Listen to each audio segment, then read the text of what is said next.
Canada की लोक कथा निकम्मा फिलिप और मछली। बहुत समय पहले बहुत समय पहले कनाडा के एक गांव में एक किसान रहता था। कनाडा के एक गांव में एक किसान रहता था। उसके 3 लड़के थे, 2 मेहनती और 1 निकम्मा। किसान ने बहुत कोशिश की पर निकम्मा बेटा कुछ करने को राजी नहीं हुआ। उसका असली नाम तो फिलिप था, पर लोग उसे निकम्मा ही कहने लगे। उसका असली नाम तो फिलिप था, लेकिन उसे लोग निकम्मा ही कहने लगे। फिलिप के दोनों भाइयों की शादी हो गई और उसकी दोनों भाभियां उसे बड़े प्यार से रखती थी। कुछ दिनों बाद किसान की मृत्यु हो गई। कुछ दिनों बाद किसान की मृत्यु हो गई। अब तो फिलिप की मुसीबत आ गई। पहले जो भाभियां उसे प्यार से रखती थी, अब उसे बात बात पर ताने देने लगी। पर वो एक बार एक चीज एक कान से सुनता और दूसरे कान से निकाल देता। वो उनकी कोई बात मानता नहीं था, उनकी कोई सुनता नहीं था। घर वालों ने तय किया कि भाई फिलिप को घर से निकाल दिया जाए, तब जाके उसे अक्ल आएगी। हम उसे ऐसे निकम्मे को घर पे नहीं रख सकते। बड़ी भाभी को दया आ गई। उसने कहा बड़ी भाभी ने कहा, मैं समझा दूंगी उसे, घर से मत निकालो, बच्चा ही तो है। अभी वो बच्चा ही तो है। बात आई गई होगी। एक दिन फिलिप के भाई शहर गए हुए थे। कुछ दिनों बाद फिलिप के भाई शहर गए। भाभी ने फिलिप से कहा, तुम एक घड़ा पानी का भर लाओ। तुम एक घड़ा पानी का भर लाओ। पर फिलिप ने उनकी बात नहीं सुनी और ऐसे ही पड़ा रहा। भाभी ने उसे प्यार से समझाया, देखो फिलिप, तुम्हारे भाई तुम्हारे लिए घोड़ी लाने के लिए शहर गए। अगर तुम पानी नहीं लाओगे तो घोड़ी तुम्हें नहीं मिलेगी।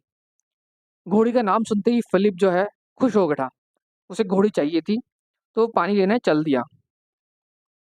घर के बाहर कड़ाके की सर्दी पड़ रही थी। कड़ाके की सर्दी पड़ रही थी, पर फिलिप को उससे क्या। सभी लोग हैरान थे कि फिलिप आज काम कैसे करने लगा। भाई उसे क्या हो गया, वो काम करने जा रहा है। क्योंकि सब लोग उसे निकम्मा कहते थे और सबको पता था कि वो कुछ काम नहीं करता है। और जैसे ही उन्होंने कुछ काम करते हुए देखा उसे, तो सब लोग ताज्जुब थे, सरप्राइज थे। अब वो नदी की तरफ पहुंचा। फिलिप नदी के किनारे पहुंचा। उसने अपना घड़ा भर लिया। पानी से उसने अपना घड़ा भर लिया। एक रंगीन मछली पानी के साथ उसके घड़े में आ गई। एक रंग बिरंगी मछली पानी के साथ उसके घड़े में आ गई। फिलिप ने मछली अपने हाथ में पकड़ ली। इतनी सुंदर मछली उसने आज तक नहीं देखी थी। इतनी सुंदर मछली उसने आज तक नहीं देखी थी। फिलिप खुशी से खिल उठा। मैं इस सुंदर मछली को जाकर गांव में सबको दिखाऊंगा। ये सुनते ही मछली बोली, तुम मुझे क्यों मारने पर तुले हो फिलिप? तुम मुझे नदी में छोड़ दोगे तो मैं एक तुम्हें बढ़िया चीज गिफ्ट में दूंगी। मैं तुम्हें एक बढ़िया चीज गिफ्ट में दूंगी। फिलिप को दया आ गई। फिलिप को उस मछली पर दया आ गई। उसने मछली को नदी में छोड़ दिया। मछली ने छूटने के बाद ही थोड़ी देर बाद पानी में से सर निकालते हुए कहा, जाओ, 5 साल तक तुम जो भी चाहोगे वही हो जाएगा। फिलिप ने मन ही मन सोचा, कितना अच्छा होता अगर ये घड़ा अपने आप घर चल जाता। दूसरी पल दूसरी पल जो पानी का घड़ा था, अपने आप चल पड़ा। वो आगे आगे चलने लगा और फिलिप उसके पीछे पीछे। घड़ा जब चलते चलते घर पहुंचा तो ये सारी भाभियां, उसकी दोनों भाभियां चकरा गई, ये क्या हो रहा है। पूरे गांव में खबर फैल गई कि फिलिप तो जादू जानता है। फिलिप तो जादू जानता है। फिलिप ने भाभियों को मछली वाला किस्सा भी सुनाया। इस पर बड़ी भाभी ने कहा, अच्छा ये बात है, ऐसा हो सकता है, तुम एक घोड़ी मंगवा कर दिखा दो। फिलिप ने मन ही मन कहा, एक सुंदर सी घोड़ी आ जाए तो कितना अच्छा रहेगा। तुरंत एक अच्छी सुंदर घोड़ी आ गई। घोड़ी देखकर सब लोग सरप्राइज हो गए। घोड़ी देखकर सब सरप्राइज हो गए और मान गए कि हाँ भाई, फिलिप सच में जादू जानता है। और ये खबर सारे गांव में फैल गई। और खबर फैलते फैलते गांव के जमींदार तक जा पहुंची। उसने अपने नौकरों से फिलिप को पकड़कर लाने को कहा। नौकर पहुंचे तो फिलिप आराम कर रहा था। उसने सोचा कि अगर जमींदार के नौकरों को भगा दिया जाए तो अच्छा रहे। दूसरे ही पल ऐसा सोचते ही दूसरे पल जमींदार के नौकर भाग खड़े हुए। जमींदार जो है बहुत गुस्से में आ गया कि भाई मेरे नौकरों को भगा दिया, आखिर ये है कौन। जमींदार गुस्सा हो चुका था। उसने एक कारिंदे यानी कि एक किसी शातिर आदमी को बुलाकर कहा। उसने किसी शातिर आदमी को बुलाकर कहा, तुम उस कमीने फिलिप को किसी भी तरह से यहाँ लाओ। तुम उसे किसी भी तरह यहाँ लाओ। अगर तुम उसे यहाँ नहीं लाए तो मैं तुम्हें बहुत सजा दूंगा, बहुत बड़ी सजा दूंगा और जानवरों के सामने फेंकवा दूंगा। वो तुम्हें खा जाएंगे। अब जो शातिर आदमी था बहुत डर गया। मुसीबत का मारा फिलिप के घर चल दिया। फिलिप आराम कर रहा था। उस बुद्धिमान आदमी ने फिलिप के पास जाकर धीरे से कहा, हुजूर एक खुशखबरी लाया हूँ। जमींदार अपनी बेटी की शादी आपसे करना चाहता है। जमींदार अपनी बेटी की शादी आपसे करना चाहता है, इसलिए आपको बुलवाया है। फिलिप ये बात सुनकर बहुत खुश हुआ। वो चुप वो उसी टाइम वो चुपचाप इसी टाइम बिना कुछ कहे उस बुद्धिमान आदमी के साथ चल दिया। जमींदार जो था फिलिप को देखते ही बहुत गुस्सा हो गया। तुम अपने आप को समझते क्या हो? मैं इस गांव का जमींदार हूँ, समझे?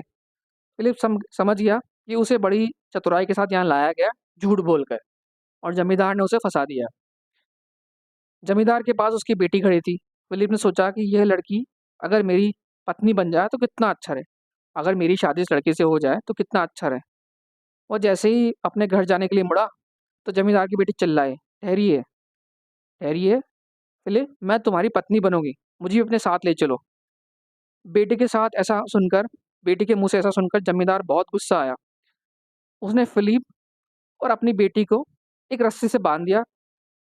फिर उन दोनों को लकड़ी की एक संदूक में बंद करके उस संदूक को नदी में बहा दिया। नदी में बहा दिया। बहते बहते वो संदूक, लकड़ी का संदूक, एक शहर के किनारे जा लगा। मछुआरों ने पेटी खोली। फिलिप और उसकी पत्नी आजाद हो गए। फिलिप ने सोचा, यहाँ रहने के लिए एक महल बन जाए तो कितना अच्छा रहे। महल बनकर अपने आप खड़ा हो गया।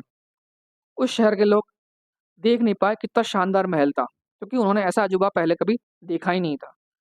उन्होंने ऐसा अजूबा पहले कभी देखा ही नहीं था।